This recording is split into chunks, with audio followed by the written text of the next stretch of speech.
OBC मोर्चासाठी सगळे नेते नागपुरात पोहोचलेले आहेत। विजय वडेट्टीवार जी आपण या ठिकाणी बघू शकतो। भाऊ, आजचा मोर्चा अत्यंत महत्त्वाचा आहे समस्त ओबीसी समाजासाठी।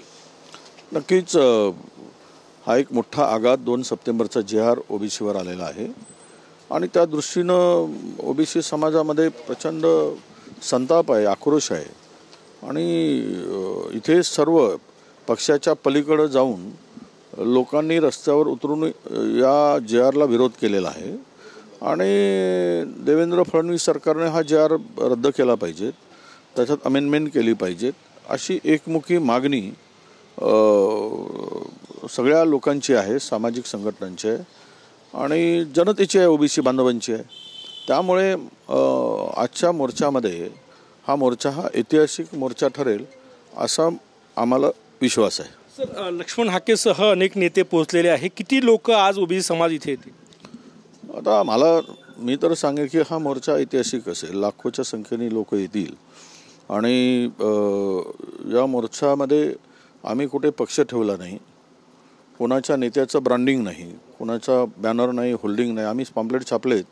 आता काही लोक करतात पण त्याला तो त्यांचा प्रश्न आहे, ज्याने लावायचा। पण इथे कुठेही कोणाचे ब्रँडिंग करायचा विषय नाही, पक्षाचा ब्रँडिंगचा विषय नाही।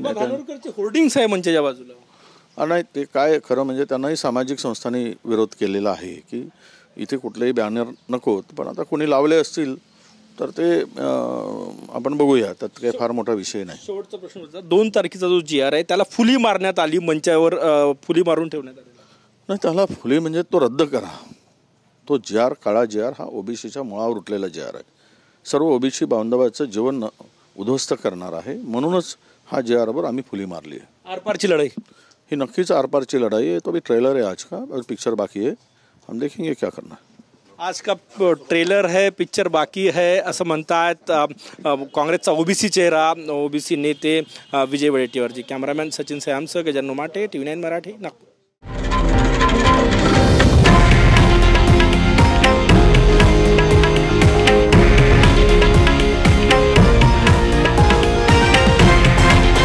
हे आहे देशातील नंबर 1 न्यूज नेटवर्क आणि आपण पाहत आहात TV9 मराठी, एकमेव।